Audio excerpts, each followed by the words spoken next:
Hello everyone, in this video I'm going to show a step-by-step tutorial on how to enable all push notifications on Zomato account. So first we're going to go to the Zomato app. As I told you, you guys can find it in the App Store or Play Store.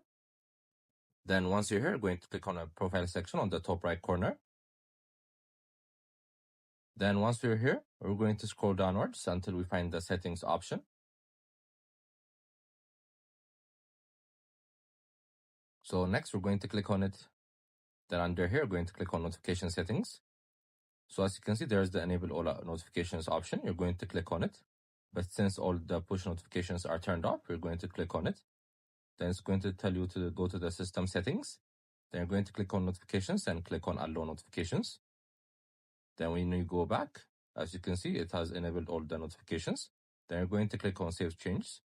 So that's how you do it. It's a bit here and there. I hope you guys like this video. Subscribe for more, like for more, share for more. I hope to see you again. Goodbye.